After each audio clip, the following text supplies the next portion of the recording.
Ladies and gentlemen, welcome to what is still Scared Shitless and the Scream 2022 review that we did promise. So I'm just going to do a very quick spoiler-free review here. So if you haven't seen the movie, you can still check this out. But if you have seen the movie, let me know your review of it and what you thought in the comments. Try and keep it spoiler free just now. We will be doing a full spoiler filled retrospective when it is released on Blu-ray, and I get to really go into it, watch it a couple more times, really get as much out of it as I can. So Scream 2022 is the fifth film in the Scream franchise, written by James Vanderbilt and Guy Busick. It is only the second film in the Scream franchise not written by Kevin Williamson. And it is the first film in the franchise that is not directed by Wes Craven. Obviously, Wes Craven unfortunately passed away a few years ago. So this one is directed by Matt Bettolini-Olpin and Tyler Gillett, the gentleman who directed Ready or Not. If you would like to know my thoughts on Ready or Not, we have our Ready or Not horror retrospective on the channel. So the synopsis for Scream, according to IMDb, was 25 years after the original series of murders, a new Ghostface emerges, and Sidney Prescott must return to uncover the truth. It's accurate-ish. I don't want to say too much because, again, this is spoiler-free, but you can kind of expect something along those lines if you haven't seen it and you go to see it, but it's not exactly that. So my general thoughts on the film, as I actually really enjoyed it. You may hear different things, different places. The film is not perfect. It has some flaws, but it has things I also really liked. It was good in places, it was bad in places. There's kind of a mixed bag. I've only seen it once, but I acknowledge the flaws the film had, but it was not nearly enough to detract from my personal enjoyment of the film. So as always, it is very meta. It's something you can't expect from the Scream franchise. It's very self-aware. And that is both a positive and a negative to a point. And they made a lot of the characters in the movie had many discussions about it being a requel, not quite a reboot, not quite a sequel, kind of something in between, something both connected to the originals but starring a new cast. And that is exactly what you get. So the original cast members, Neve Campbell as Sidney Prescott, Courtney Cox as Gail Weathers, Dewey Riley by David Arquette. They all return in this, but they are not the main characters. This new young cast is the main characters, and if they make more, likely will be front and center going forward. So for the new cast, the new final girl, as it were, was played by Melissa Barrera. Potentially pronouncing her name wrong. As you know, I'm not the best with names, but she played Sam Carpenter. I believe her name and her sister's name, Tara Carpenter, played by Jenna Ortega. The Carpenter name, I believe, is a reference, possibly homage to John Carpenter, famous horror director. But yeah, I didn't like Marissa Barrera on this, I have to say. That was one of the main flaws of the movie, in my opinion.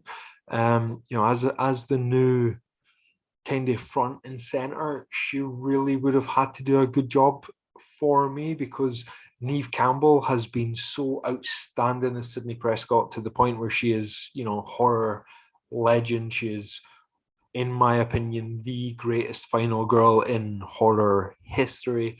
I absolutely love Neve Campbell's performance, and she brings it in every single movie, and she's good in this one as well, although she's not in it for a great deal of time. But with this new character, Sam Carpenter, kind of taking front and center, you really want the main character to bring it, the actress to bring it. And I feel Melissa Barrera just didn't quite nail it all the time.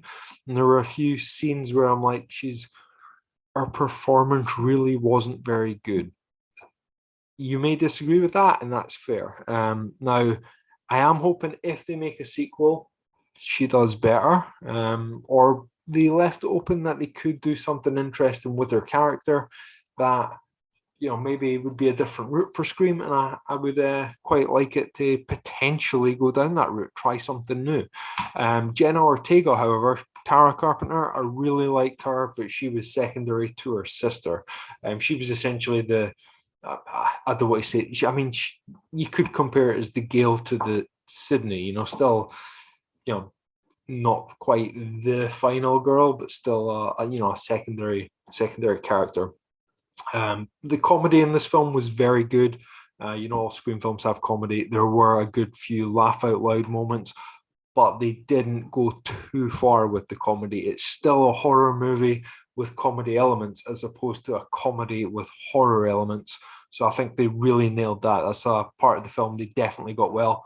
The kills, for the most part, were fantastic, quite graphic. There were, I think, two in particular that was pretty brutal. Actually, three off the top of my head that were pretty brutal. I'm not going to go into detail on them again, spoiler free, but the kills were very good. Yeah, very, very good. The whodunit element to it was a bit heavy-handed. They have the new characters just accusing each other left, right, and center. I feel they potentially overdone it with this element of the movie. But this is an element that I find is very hard for them to get right. They nailed it in the first one, and I'm not sure they ever in any other of the sequels managed to get it quite as well down. But this one I noticed, like in particular, it stood out as a bit heavy-handed. They didn't quite get it. It's the characters were accusing each other at every given opportunity, to the point where you think, are you guys actually friends? Like, these are supposed to be, but if you're, you know, so convinced that each other are killers, that something doesn't quite sit right with that. And the killer reveal at the end was pretty good. Now, if you go and check out our video where we look at the characters and guess who did it, we did guess right. But we did also guess every single character that they announced. So there was, you know, we also guessed wrong repeatedly. But the killer reveal was quite good. Watching the film, I was like, is it? And I guessed one of the people correctly. The other one I didn't. Shit, just spoiled. There's two. Sorry. But I mean, most of the time there is. So I'm sure most people were expecting two killers. So that's not the biggest spoiler. Apologies anyway. So as for how many stars I would give it, right now, initially, I think I would give it 3.5. You know, I would say the original Scream is a 5-star movie. 2 and 4, I would say, is a 4-star movie, and 3, I would say, is a 3-star movie. So I do think this is better than Scream 3, not as good as Scream 2 or 4. But on future viewings, that could change. But yeah, that's all I'm going to kind of say about it just now. But like I say, I will cover it again, and we will discuss it when we do a full horror retrospective episode when it's released on Blu-ray.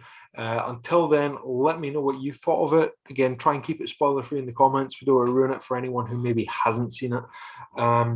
But yeah, and if you're interested, you can find more Scream content right here on the channel. Thanks for joining us, and we will, at least for the rest of January, be back as Scared Shitless for more scares.